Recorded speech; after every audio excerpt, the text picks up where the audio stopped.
यो भूतं च भव्यं च सर्वं यश्चाधितिष्ठति स्वर्यस्य च केवलं तस्मै ज्येष्ठाय ब्रह्मणे नमः।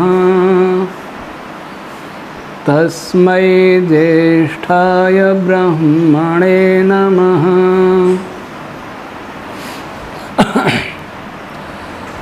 प्रिय श्रोतागण, कल हमने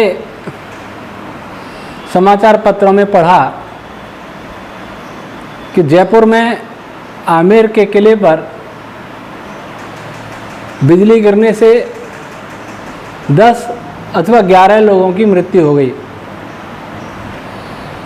राजस्थान में एक दिन में 23 मृत्यु हुई, उत्तर प्रदेश में 27 और संपूर्ण भारत में शायद 63 संभवतः। आज भी राजस्थान पत्रिका में जालौर पृष्ठ पर जालौर जिले में वज्रपात की चेतावनी दी है। एक और खबर है आज राजस्थान पत्रिका में, बढ़ रहा खतरा, जलवायु परिवर्तन पर नासा ने चेताया, अपनी कक्षा से थोड़ा डगमगाएगा चांद, पृथ्वी पर बाढ़ की आशंका। चंद्रमा डगमगाएगा या डगमगा रहा है, सूर्य से हीट आ रही है, सोलर हीट पृथ्वी की तरफ बढ़ रही है। ये भी हमने समाचार बहुत पहले पढ़े थे। हमने ये भी पढ़ा कि यहाँ साइबेरिया में जो बर्फ़ से ढका रहता था वह 48 डिग्री टेम्परेचर हुआ। कनाडा में 49.5, न्यूयॉर्क, मॉस्को सभी गर्मी से झुलस रहे। और ये भी सुना कनाडा के तट पर 100 करोड़ प्राणी मर गए गर्मी से।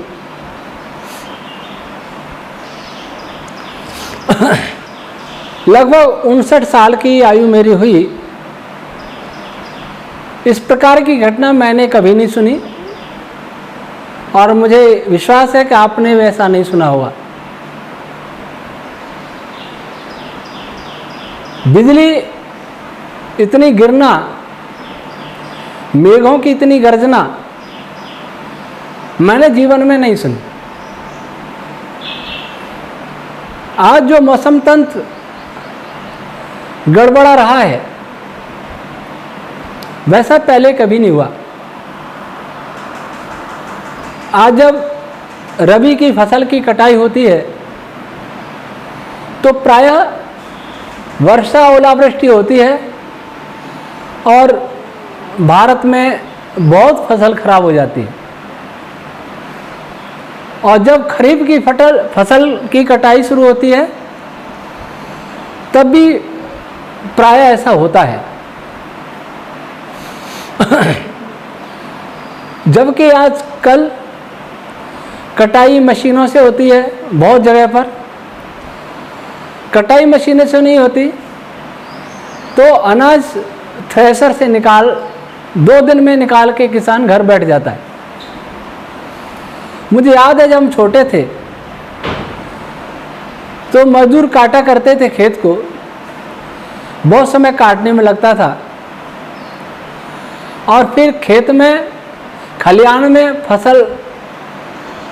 फसल बहुत दिन रखी रहती थी, सूखती थी। उसके बाद बैलों को उस गेहूं के ऊपर घुमाते थे, 1-2 दिन में उसका भूसा बनता था। फिर टोकरी लेकर के उससे बरसाते थे, हवा से भूसा उड़ जाता था, गेहूं नीचे आ जाता था। तो खलिहानों में भी 1-1 महीना लग जाता था। लेकिन कभी मौसम खराब नहीं होता था। कटाई में 1 महीना और खलिहान में 1 महीना, 2 महीना बड़ी शांति से व्यतीत होता था, किसी को कोई हानि नहीं होती थी। सिवा 77 सन 77 में जब जनता पार्टी सरकार आई थी, उस समय अवश्य ऐसा हुआ था कि गेहूं खेतों में ही सड़ गए थे, इतनी वर्षा हुई थी। उसके बाद कभी हमने नहीं सुना कि गेहूं खराब हो गए या पके हुई बाजरे की फसल खराब होगी, मक्का खराब होगी, ऐसा कभी सुना नहीं। अब ऐसा क्यों होने लगा? कौन उत्तरदायी है इसका? उत्तरी गोलार्ध में बढ़ रही गर्मी के लिए कौन उत्तरदायी है? बिजली गिरने की घटनाओं के पीछे कौन उत्तरदायी है? क्या कभी हमने सोचा चंद्रमा, अगर ये सच्चाई कि चंद्रमा कुछ डगमगाएगा तो उसके लिए भी कौन उत्तरदायी है? क्या सोचा इस विषय पर? आम आदमी सोचता है कि तो प्राकृतिक घटनाएं हैं, लेकिन प्राकृतिक घटनाएं घटती क्यों हैं? किसने पर्यावरण को नष्ट किया है? कौन पर्यावरण की हत्या कर रहा है? कौन पर्यावरण को प्रदूषित करके मानव और प्राणी जाति पर जानलेवा हमले कर रहा है? कोई तो है जो जानते हैं कि वे इस अपराध के लिए, प्राकृतिक प्रकोप के लिए उत्तरदायी हैं। कोई तो है, लेकिन वे अपनी सुरक्षा पूरी तरह से कर लेते हैं।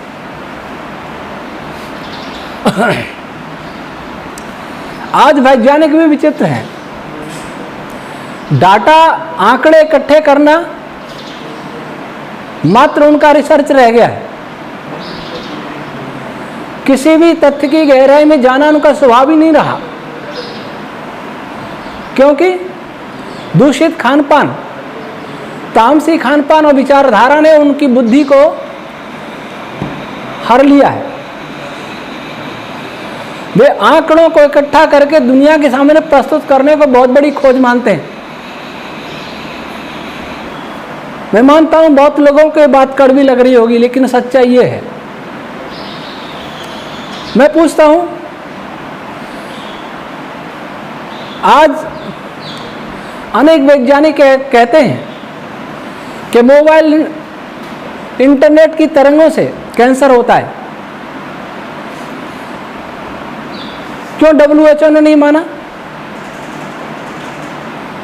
वायरस का झूठा प्रचार तो हुआ, वायरस बनाने वालों के खिलाफ कोई कार्रवाई नहीं हुई। इसमें फंड देने वालों के लिए कोई कार्रवाई नहीं हुई। खूनी खेल खेलने दिया गया, भय फैलाने दिया गया, लोगों को मारने दिया गया, बलपूर्वक उन्हें अनेक रोगों से ग्रस्त कर दिया गया और कर दिया जा रहा है। लेकिन इस बात पर WHO नहीं बोला कि यदि कोई वस्तु, कोई तरंग, कोई खाद्य पदार्थ, कोई पेय पदार्थ अगर कैंसर आदि रोगों को बढ़ावा देता है, इस पर प्रतिबंध लगना चाहिए। आप कहेंगे कि इस पर प्रतिबंध लगेगा, दुनिया कैसे चलेगी? आप भी वैदिक फिजिक्स का कैसे प्रचार करेंगे? बात सत्य है। मैं तो चाहता भी हूं कि सब बंद हो जाए। जैसे पहले जीते थे वैसे सामान्य जीवन जिया जाए, तब भी जीते थे, मरते नहीं थे लोग। लेकिन इस टेक्नोलॉजी का उपयोग मैं भी करने के लिए इसलिए विवश हूं कि अपनी पीड़ा और आपको चेतावनी किस माध्यम से दूं। जो बुराई फैलाने वाले बहुत हों, भयभीत करने वाले बहुत हों, झूठ बोलने वाले बहुत हों, आंकड़ों को रिसर्च बताने वाले बहुत हों, भाषण देने वाले बहुत हों, उनका सामना कैसे करें? सच्चाई कैसे प्रचारित करें? अगर उनके पास भी ये सब सुविधाएं बंद हो जाए तो हमें इसकी ज़रूरत ही नहीं रहेगी। हम घूम घूम कर प्रचार कर सकते हैं, हम बड़े बड़े आयोजन से प्रचार कर सकते हैं। अगर हम इसे बंद कर दें तो वो लोग तो अपना इसी तरह प्रचार करते रहेंगे, बुराई बढ़ती जाएगी और अच्छाई समाप्त हो जाएगी।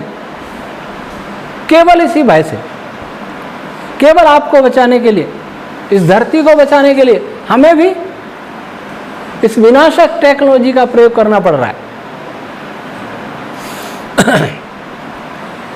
जो वैज्ञानिक किसी भी टेक्नोलॉजी को, किसी भी दवा को, जैसे वैक्सीन के खिलाफ फ्रांस के वैज्ञानिक ने चेतावनी दी थी, वायरोलॉजिस्ट ने, ऐसे ईमानदार वैज्ञानिकों को आज कोई पूछने वाला नहीं। आज वही वैज्ञानिक हैं जो पूंजीपतियों के हाथ का खिलौना बने। मैं पूछता हूं, आज दुनिया ने समझा है कि पॉलीथीन हानिकारक है।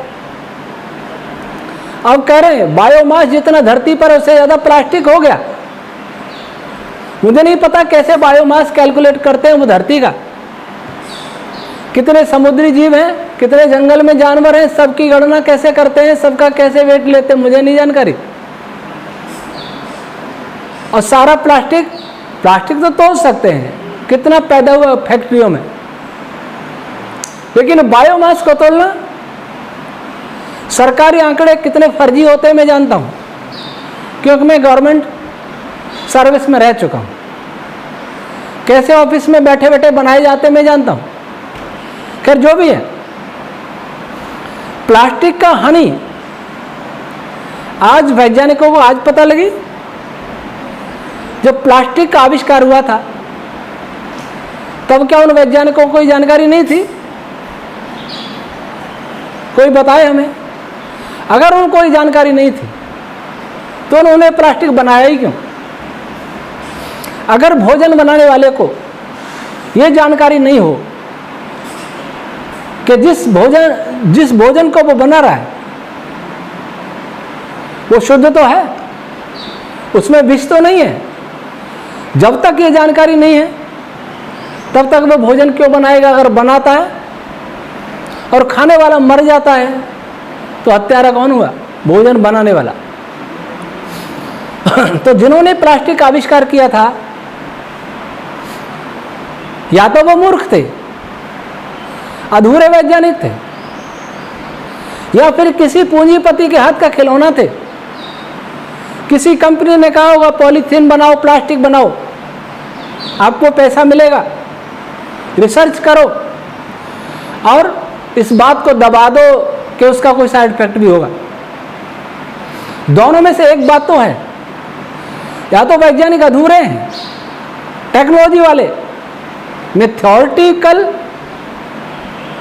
फिजिक्स आदि के वैज्ञानिकों की बात नहीं कर रहा, मार्टिन फाइनमैन जैसे वैज्ञानिकों की, मैक्स प्लैंक की बात नहीं कर रहा, मैं उनकी बात कर रहा हूं जो तुरंत किसी भी थ्योरी पर एप्लीकेशन ला करके, तो टेक्नोलॉजी बढ़ा करके पैसे कमाने की परंपरा को शुरू कर देते हैं, करते हैं जनता को सुविधा के नाम पर, लेकिन वास्तव में जनता को मौत के कुएं में धकेल रहे।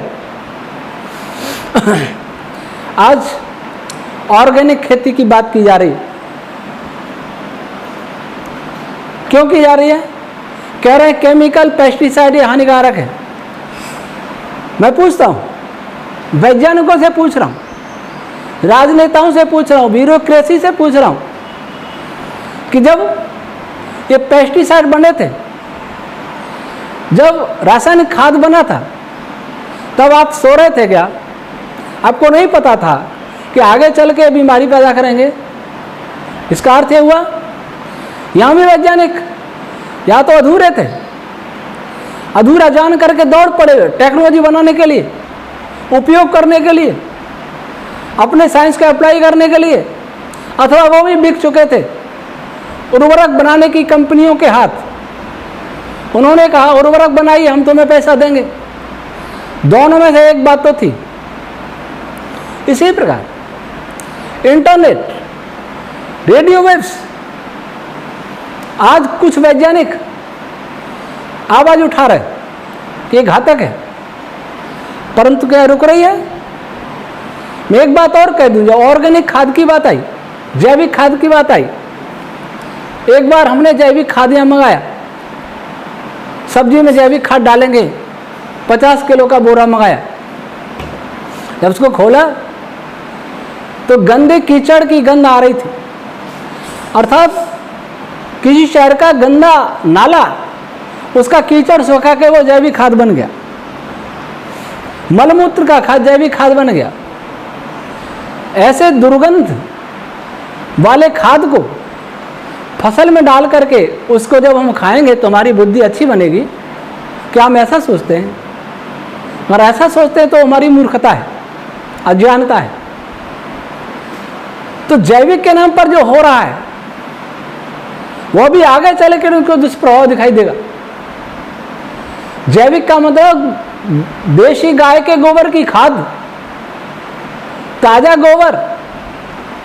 हमारे यहाँ प्रयोग भी हो रहे हैं। इंदौर में एक राकेश उपाध्याय हैं, कल भी मेरे पास अहमदाबाद से 2 सज्जन आए थे, परसों कल गए हैं। वो भी गाय के ताजा गोबर इसी से फसल कर रहे हैं, बहुत अच्छी फसल ले रहे हैं। एक हमारे नवसारी में है अमृत भाई, वो भी गाय का ताजा गोबर ही प्रयोग कर रहे हैं। 700 वृक्ष हैं उनके आमों के, बहुत अच्छा आम होता है। घी भी डालते हैं, थोड़ा शहद भी डालते हैं आम के पेड़ों की जड़ों में। लेकिन ये कोई वैज्ञानिक नहीं कहेगा कि ताजा गोबर की खाद डालो। क्यों नहीं कहेगा? ताजा गोबर की खाद डालेंगे तो किसी कंपनी को लाभ नहीं होगा। उन्हें कंपनी को लाभ चाहिए, पूंजीपतियों को लाभ चाहिए। ताजा गोबर की खाद डालेंगे तो गाय बचेगी, लोग गाय पालना शुरू करेंगे, किसानों को लाभ होगा, मजदूरों को लाभ होगा, पशुपालकों को लाभ होगा। ये लाभ किसको चाहिए? आज तो धरती पर जो बहुत संख्या में है उसके विनाश का पूरा एजेंडा चल रहा है। कुछ लोग जो बहुत धनी हैं वो उनको नष्ट करना चाहते हैं जो बहुत संख्या में। तो गाय बचाना, गाय नहीं बचनी चाहिए, ताजा गोबर नहीं बताएंगे, गंदा नाला बता देंगे। क्योंकि गंदा नाला को वो कीचड़ को इकट्ठा करके किसी कंपनी में वो उसको सुखा करके पैक करके बेचेंगे, उनकी कमाई हो जाएगी। गोबर से कमाई कैसे हुई? तो इनको देर से समझ में आता है। अच्छा, मैं पूछता हूं, मान लीजिए किसी कक्षा में अध्यापक पढ़ा रहा है और एक विद्यार्थी ऐसा है जिसको अध्यापक की बात बहुत देर से समझ में आती है और दूसरे छात्र जल्दी समझ लेते हैं। तो जिस छात्र को बात देर से समझ में आवे उसको बुद्धिमान मानेंगे अथवा मूर्ख मानेंगे या कम बुद्धि वाला मानेंगे? समझ में आती है देर से तो उसे मूर्ख तो नहीं पर कम बुद्धि वाला। लेकिन आज मैं वैज्ञानिक से पूछना चाहता हूं, क्या आपको बात देर से समझ में आती है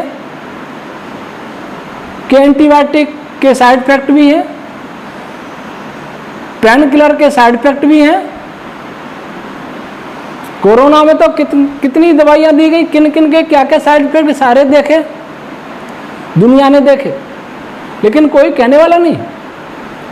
प्लास्टिक से साइड इफेक्ट हैं, रासायनिक खाद कीटनाशकों के साइड इफेक्ट हैं, रेडियो वेव्स के साइड इफेक्ट हैं, एक्सरे के साइड इफेक्ट हैं। ये बात देर से समझ में आती है।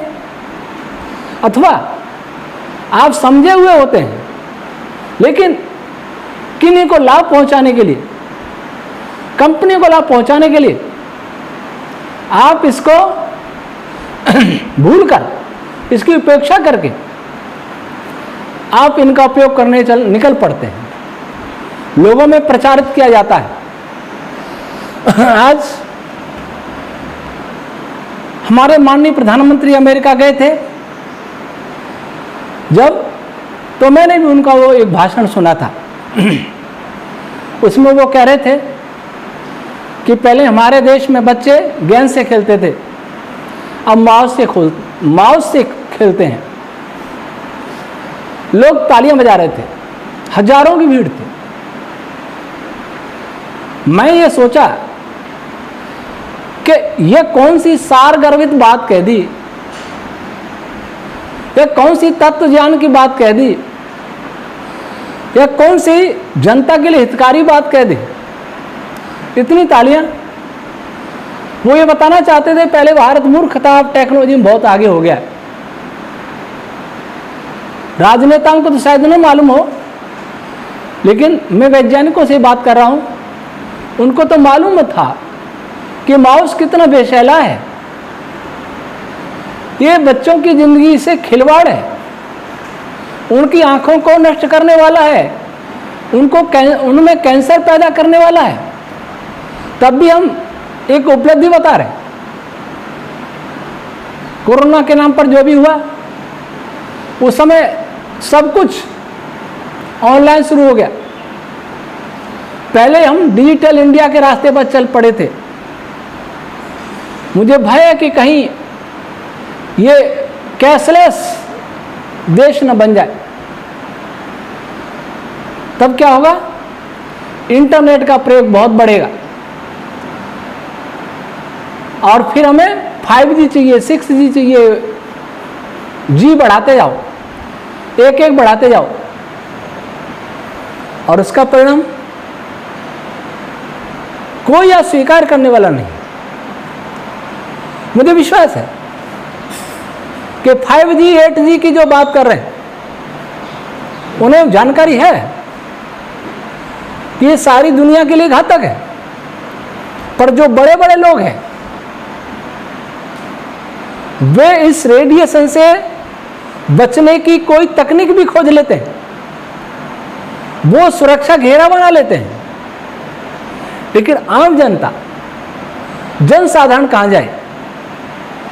झोंपड़ियों में रहने वाला, खेतों में रहने वाला, गांव में रहने वाला, शहरों का गरीब झुग्गी झोंपड़े में रहने वाला, या मध्यम वर्ग का साधारण कर्मचारी या अधिकारी, ये रेडिएशन के विषय कैसे बचेंगे?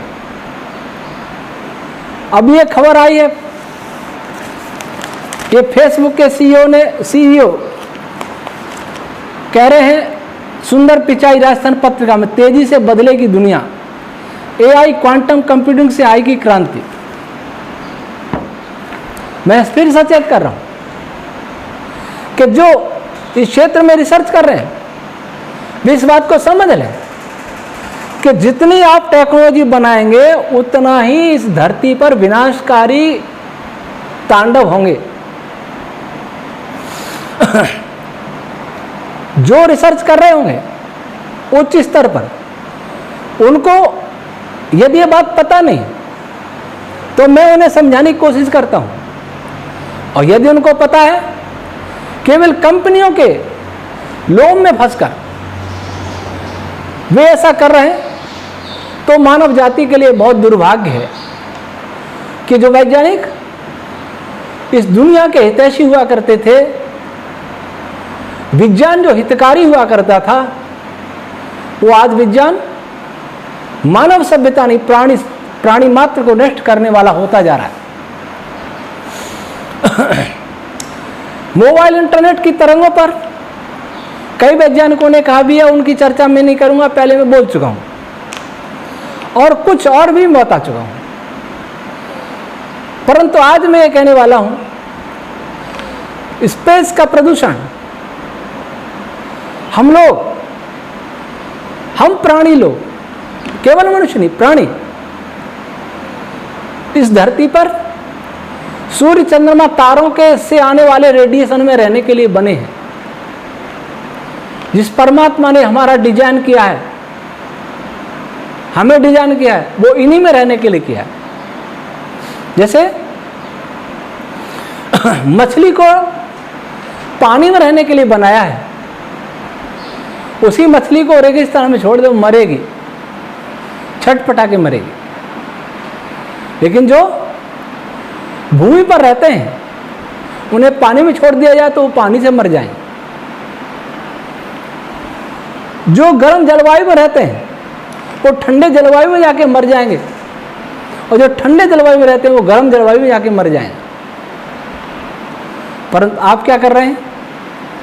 आप ये कर रहे हैं कि जो प्राणी, जो मनुष्य आदि प्राणी, पशु पक्षी कीट पतंगे, सूर्य आदि के प्राकृतिक रेडिएशन में रहने के लिए बने थे, उन्हें आपने रेडियो वेव्स, अनेक प्रकार की वेव्स के जाल में ऐसा फंसा दिया है कि वो उससे बच नहीं सकते। छोटे छोटे बच्चों के हाथ में मोबाइल, ऑनलाइन पढ़ाई होगी, वर्क एट होम बड़े गर्व से कहते हैं कि हम तो घर पर बैठ के काम कर रहे हैं, ऑफिस में जाएंगे कोरोना हो जाएगा। ये वर्क एट होम, ये डिजिटलाइजेशन आपके मौत का जाल बुन रहा है। कैसे? मैं वैज्ञानिकों से पूछता हूं कि रेडियो वेव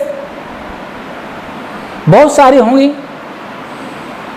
क्या वो इस वायुमंडल में, वृक्षों में, हमारे शरीरों में जो मॉलिक्यूल्स हैं, जो आयंस हैं, क्या उनको प्रभावित नहीं करेंगे? क्या आपने उस प्रभाव को जांच परख लिया है? अगर जांचा परखा नहीं है तो फिर आप ये क्यों मौत का खेल खेल रहे हैं? केवल सुविधाओं के लिए। और जो ये बनाते हैं ना सुविधाएं, वे अपने बच्चों को दूर रखते हैं। अभी मेरे पास एक लेख है क्रिस वेलर का, 24 अक्टूबर 2017। बिल गेट और स्टीव जॉब्स और ऐसे अनेक लोग अपने बच्चों को मोबाइल आदि से दूर रखते थे। वे इसके प्रचारक हैं, वे इनके द्वारा कमा रहे हैं, अपने बच्चों को उसी टेक्नोलॉजी से दूर कर रहे हैं जिस टेक्नोलॉजी को और दुनिया को वो ले जा रहे हैं। क्योंकि उनकी कमाई हो रही। दुनिया के बच्चे मरेंगे, इससे उनको क्या नुकसान है? उनको तो फायदा है, उनको नहीं तो उनके भाइयों को फायदा है। क्या लाभ है? जब बीमार होंगे तो डॉक्टरों को लाभ होगा, फार्मा कंपनियों को लाभ होगा, और कोई वैक्सीन बना लेंगे, वो भी फार्मा कंपनी है, उनके लिए तो लाभ का ही सौदा है। उनके बच्चे दूर रहें, बाकी दुनिया इसमें लग जाए। दुनिया में 7-8 अरब लोग रहते हैं, वे सभी इसका। एक ये भी इसमें पढ़ा कि आज दुनिया में जो स्मार्टफोन का उपयोग है वो एवरेज 10 साल का बच्चा करने लग गया। एवरेज 100 साल के भी करते हैं। इसका अर्थ हुआ 10 साल से कम उम्र वाले भी बहुत सारे कर रहे हैं। माँ उनको खिलौना समझ के दे देती है, वो नहीं जानती जो दे रहे हैं वो कैंसर की मशीन उसके हाथ में दे रहे हैं।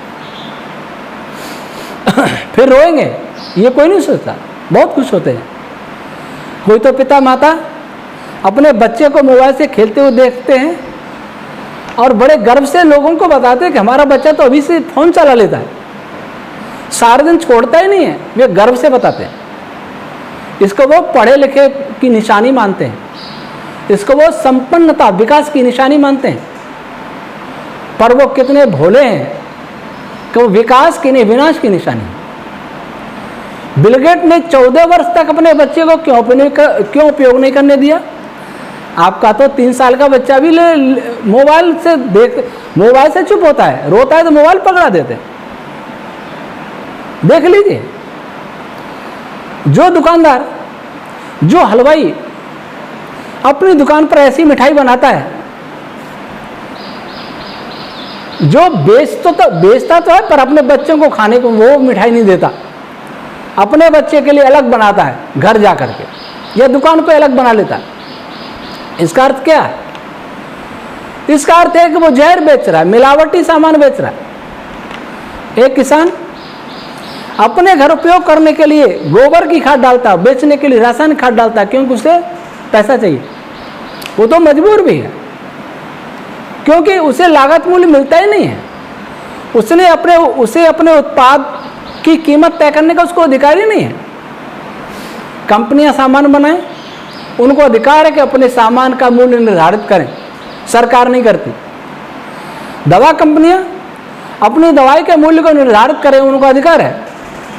लेकिन जो किसान सबका पेट भरता है, उसको ये अधिकार नहीं है कि वो अपने अनाज का मूल्य निर्धारित करे, उसको अधिकार नहीं। क्यों उससे अधिकार छीना गया? तो मैं कहना चाह रहा था कि वे बच्चे जो संपन्न लोगों के बच्चे हैं, जो इस टेक्नोलॉजी को बनाते हैं, वो इस टेक्नोलॉजी से दूर रहते हैं।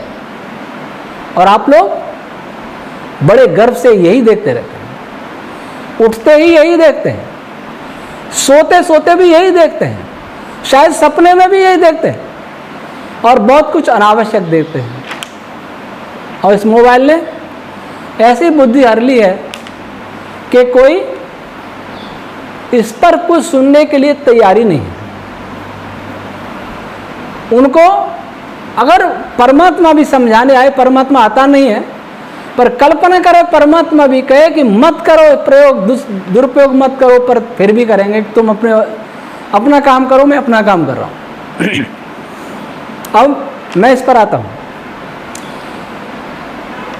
क्या रेडियो, सूर्य की तरंगें, सूर्य की किरणें भी वायुमंडल में अणुओं को प्रभावित करती हैं, आयंस को प्रभावित करती हैं, हमारे शरीर में विटामिन डी का निर्माण करती हैं। विटामिन डी का निर्माण कैसे होगा? हमारे शरीर में एक रासायनिक क्रिया होती है, अर्थात हमारे शरीर पर उनका प्रभाव पड़ता है, अच्छा भी पड़ता है, बुरा भी पड़ता है। अगर अल्ट्रावायलेट ज़्यादा आ जाएंगे तो बुरा भी प्रभाव पड़ेगा, और एक सीमित मात्रा में तो विटामिन डी का भी निर्माण करेंगे। सूर्य से हमें जीवन मिलता है, ये क्योंकि हमारे लिए बनाया है। लेकिन इस बात को समझने की कोशिश कीजिए कि रेडियो वेव का जाल हमारे लिए नहीं है, ये पूंजीपतियों की देन है, या पूंजीपतियों के हाथ बिके हुए वैज्ञानिकों, टेक्नोलॉजी के लोगों की देन है, जो नहीं चाहते कि दुनिया सुखी रहे, जो नहीं चाहते कि दुनिया स्वस्थ रहे, जो चाहते हैं कि सारी दुनिया का धन उनके पास आ जाए, जो चाहते हैं कि सारी दुनिया के लोग इस टेक्नोलॉजी, मनोरंजन के नाम पर इसमें फंस जाएं, उनकी बुद्धि नष्ट हो जाए और वे नए नए तरीकों से लूटते रहें। सरकारें भी यही चाहती हैं, ताकि सरकारें जो अपराध करें उस पर देश और दुनिया के युवाओं की दृष्टि न जाए, वो अपने मोबाइल से खेलते रहें, कंप्यूटर से खेलते रहें, और इसके माध्यम से दुष्प्रचार भी करें, बीमारी का दुष्प्रचार, टीके का दुष्प्रचार, दवाइयों का दुष्प्रचार, झूठ बोलते रहें। जरा सोचिए कि जिस रोड पर अव्यवस्थित रूप से वाहन दौड़ते रहें, रोड की क्षमता से ज्यादा दौड़ते रहें, विभिन्न दिशाओं से दौड़ते रहे, उस रोड का क्या होगा? वैसे ही स्पेस का रोड आज घायल है, और स्पेस का रोड घायल हो जाएगा तो स्पेस में रहने वाली हर वस्तु प्रभावित होगी। इस बात को समझने का प्रयास करें कि हर सूक्ष्म वस्तु हर स्थूल को प्रभावित करने में समर्थ होती है, और हर स्थूल वस्तु सूक्ष्म वस्तु को प्रभावित करने में समर्थ होती है।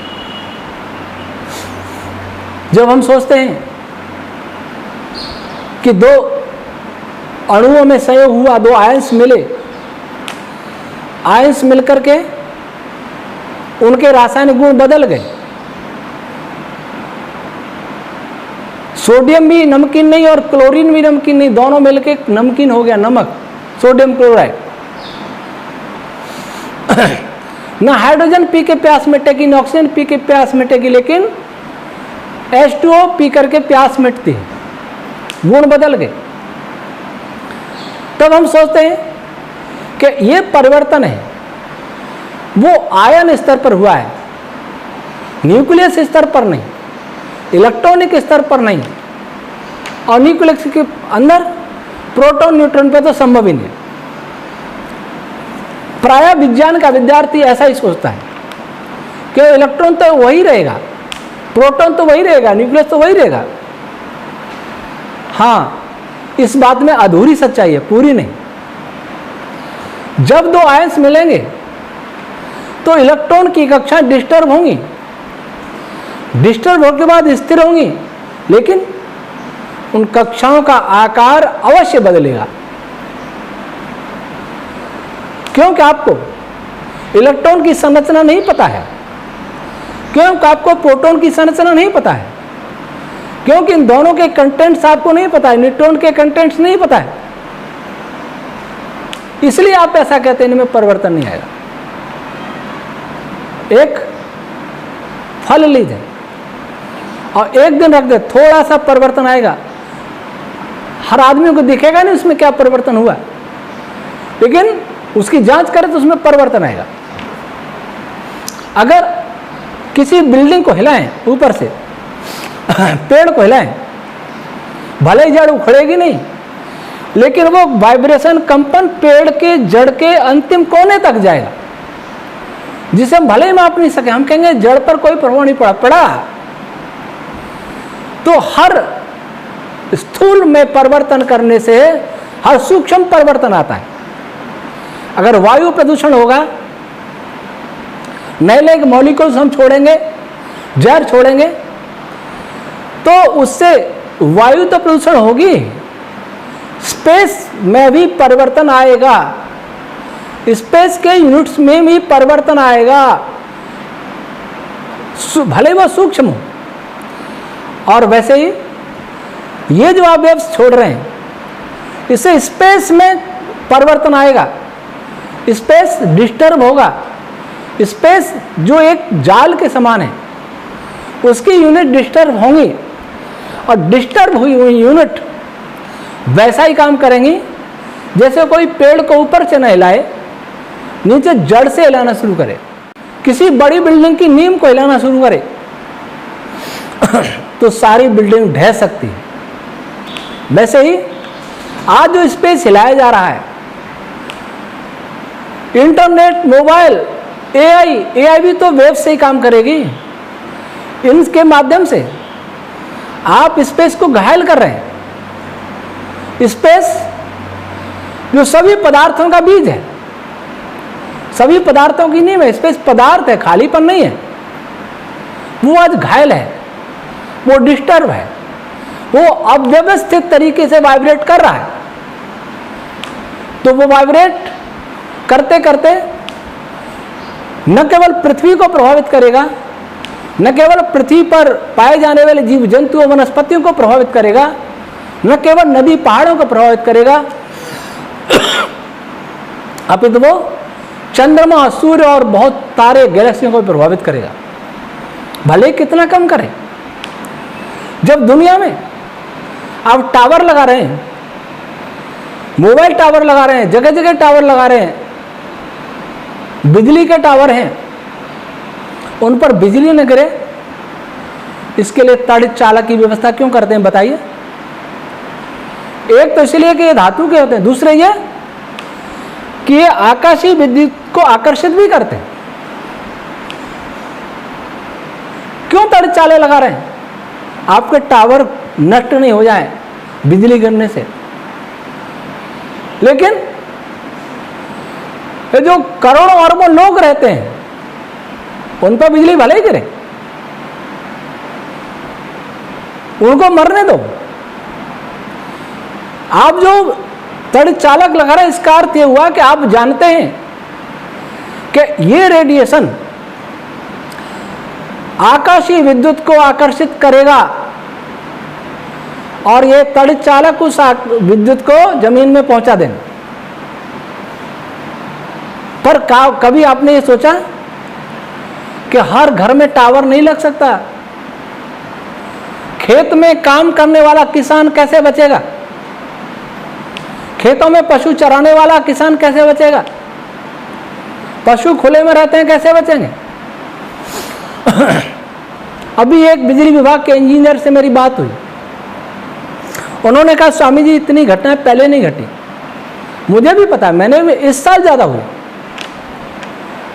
मैं इसका एक कारण मानता हूं, सारी दुनिया में इस साल ही इंटरनेट का प्रयोग सबसे ज्यादा हुआ। लॉकडाउन रहा, छोटे बच्चे भी इंटरनेट से पढ़ रहे हैं, सब काम इंटरनेट से हो रहा है। कैश लेन देन इंटरनेट से, रेलवे टिकट, बस टिकट, सारा इंटरनेट। तो सारे स्पेस को हिला दिया और इसके लिए टावर लगे। वे टावर, ये तरंगे बादलों की विद्युत को बुला रही हैं, प्रभावित कर रही हैं, डिस्टर्ब कर रही हैं। कब कहां गिरे बिजली कोई नहीं कह सकता। तो मृत्यु को आमंत्रण तो आप दे रहे हैं और दुनिया भोग रही है, इसलिए आप अपराधी हैं। इन सब लोगों को मारने के अपराधी आपको विचारना चाहिए। देश और विश्व के नीति निर्धारकों को विचारना चाहिए कि ऐसी टेक्नोलॉजी जो हमें कितनी सुविधाजनक क्यों न हो हमारे लिए, लेकिन अगर उसके ऐसे घातक परिणाम हैं तो उसका उपयोग नहीं करना चाहिए। उस पर पाबंदी लगनी चाहिए, प्रतिबंध लगना चाहिए। अगर ऐसा आप नहीं कर सकते तो आप जो सुरक्षा घेरे में बैठ रहे हैं उसको सुरक्षा घेरे को भी हटाना चाहिए। आपने तरंगों से सुरक्षित अपने को बना रखा है, वो क्यों बनाया है?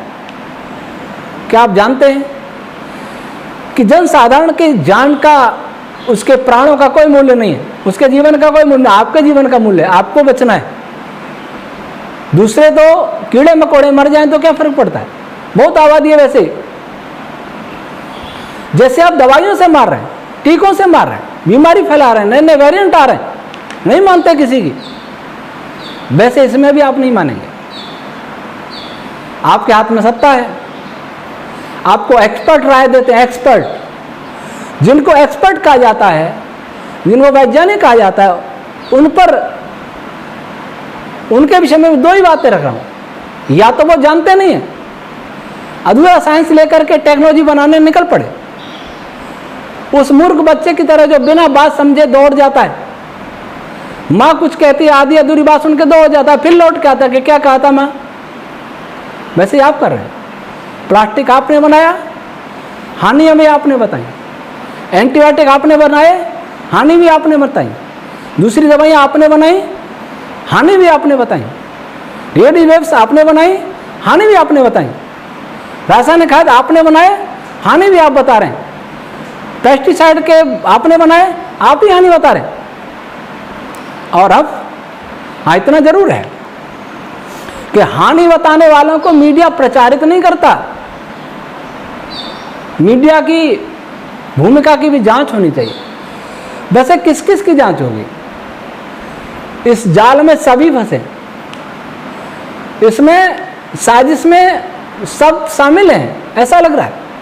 जिनके हाथ में भी पावर है वो शामिल, जो सुरक्षित है इनसे वो शामिल है।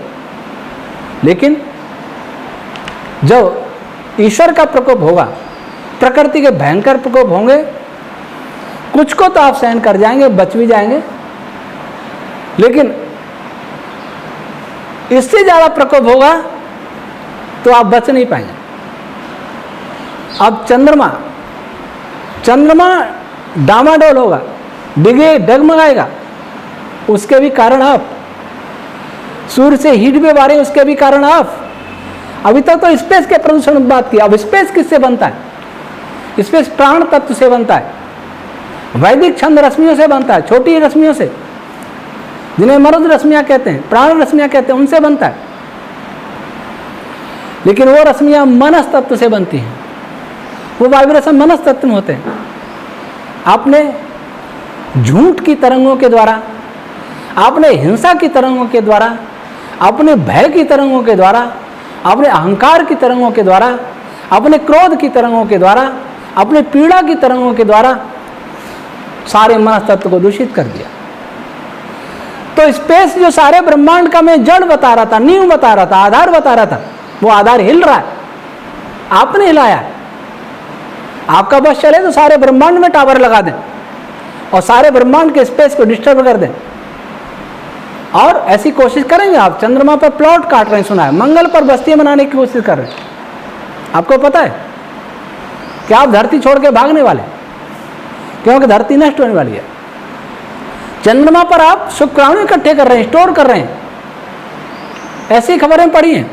क्यों कर रहे हैं? आपको आभास है, ऐसा लग रहा है कि कोई घर में आग लगा रहा है, कोई घर में आग लगा रहा है, खुद भाग रहा है ताकि उस घर में रहने वाले दूसरे मर जाएं।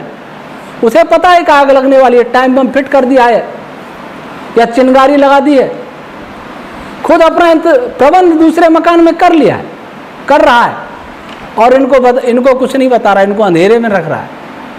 वो भाग जाएगा, बाकी मर जाएगा। इसलिए देशवासियों और विश्ववासियों, आप इस धरती पर ऐसे रह रहे हैं जैसे एक किराएदार जब मकान खाली करता है तो उसकी सफाई का ध्यान नहीं रखता। अच्छा किराएदार तो रखता है, कचरा गंदगी सब छोड़ के चला जाता है जैसे उसे अब रहना नहीं, जाना है। वैसे आप इस धरती के साथ, यहाँ के पानी के साथ, यहाँ की वायु के साथ, यहाँ के स्पेस के साथ ऐसा व्यवहार कर रहे हैं जैसे आपको इस धरती पर रहना नहीं, अब जाना है यहाँ से, अगली पीढ़ी के लिए कुछ नहीं छोड़ना। बैंकों में पैसा तो छोड़ जाना, लेकिन हवा में छोड़ना, उसके लिए पानी नहीं छोड़ना, भूमि शुद्ध नहीं छोड़नी, अन्न फल दूध ये सब नहीं छोड़ना, सबको विषैला बनाना। आप जा तो रहे, जाएंगे तो सही दुनिया से, लेकिन अपने बच्चों के लिए विषैला खाना छोड़ के जाएंगे, विषैला पीना छोड़ के जाएंगे, विषैला रहना छोड़ के जाएंगे, विषैला वायु छोड़ के जाएंगे। पर कुछ भी ये विचार नहीं होता, आपको भय नहीं होता, आपको अपने बच्चों से प्रेम नहीं। तो मैं जो कह रहा हूं, स्पेस से आगे मनस्तत्व है। आपने कोरोना का कितना भय पैदा किया, भय की तरंगें ये मनस्तत्व को प्रभावित कर रहे हैं। वैज्ञानिक भयभीत कर रहे हैं, डॉक्टर भयभीत कर रहे हैं, सरकारें भयभीत कर रही हैं, मीडिया भयभीत कर रही है, मिथ्या भय और झूठ बार बार बोला जा रहा है। वैज्ञ साइंस तो ये कहेगी कि झूठ बोलने से क्या होगा, झूठ बोलने से पर्यावरण पर क्या प्रभाव पड़ेगा। ये आप ऐसा इसलिए कहते हैं क्योंकि आपको पर्यावरण शब्द का अर्थ नहीं पता है। आपको अभी आप पार्टिकल की जानकारी नहीं है, आपको फोटोन की जानकारी नहीं है, स्पेस की कहां से आएगी, और स्पेस की नहीं आएगी तो मनस्तत्व को तो आप कहां जानेंगे, सोच भी नहीं सकते। तो आपको कैसे मालूम पड़ेगा कि झूठ बोलने का क्या प्रभाव होता है। मैंने पहले किसी वीडियो में बताया था, असत्य बोलने से मनस्तत्व डिस्टॉर्ट होता है।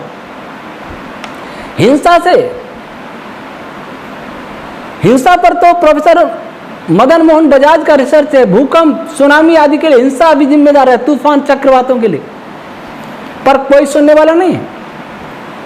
मीट का उत्पादन बढ़ाओ, एक्सपोर्ट करो, मछली उत्पादन बढ़ाओ, एक्सपोर्ट करो। अब मछलियां मरेंगी तो समुद्र का पर्यावरण नष्ट ही होगा, फिर क्या होगा, चक्रवात आएंगे, तूफान आएंगे। पशु पक्षियों मारे हिंसा की तरंगें संपूर्ण ब्रह्मांड के आधार रूप मनस्तत्व को प्रदूषित कर रहे हैं।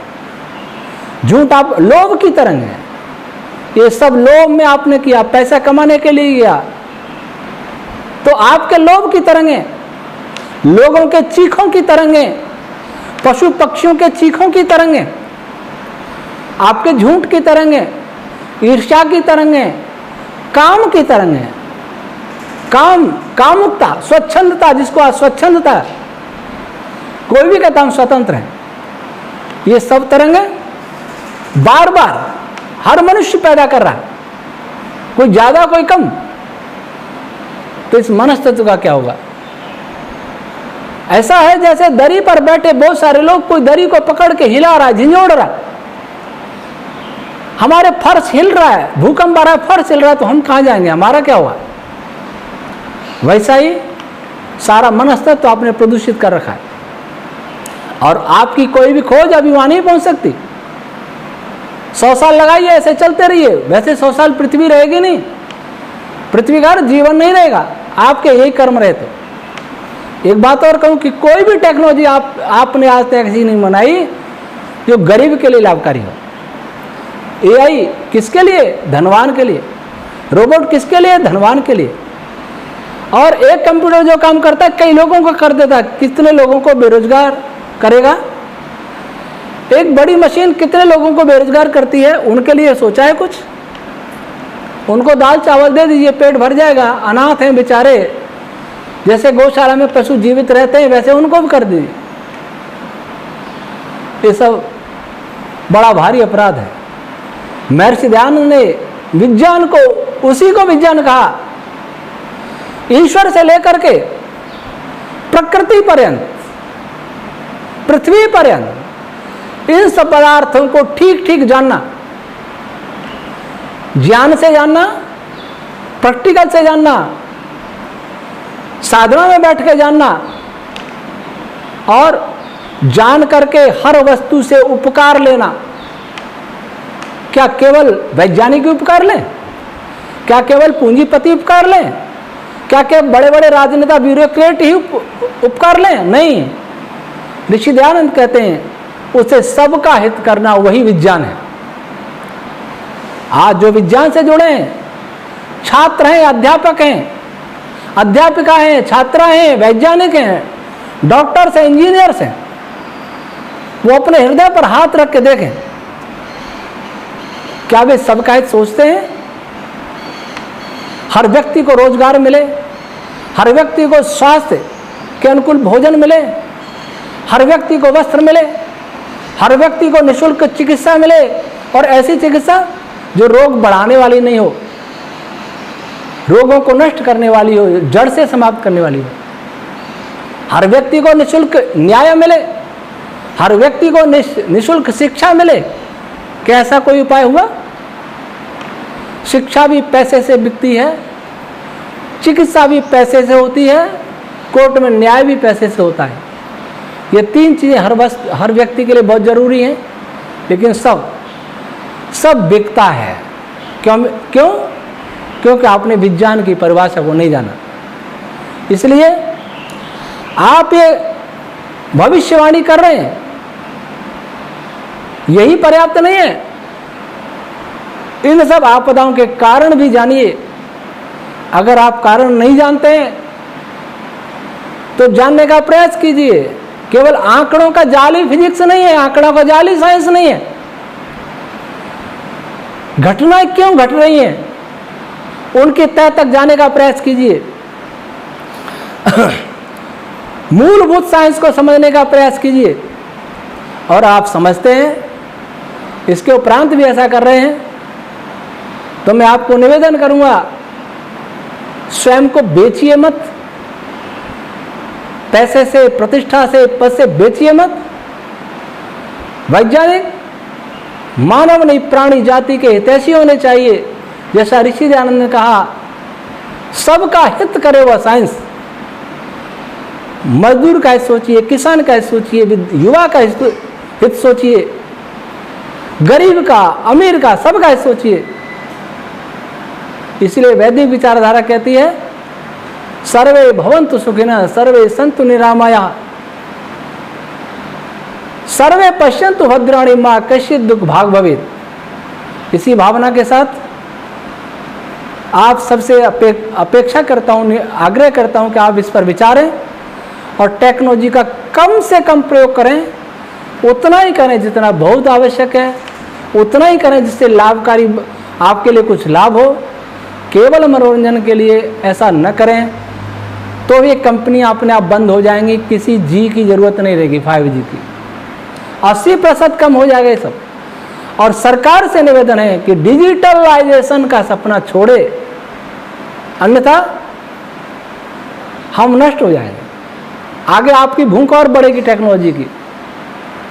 ऐसे विवेक से फैसले ले, विवेक की बुद्धि आपको प्रदान करे परमात्मा।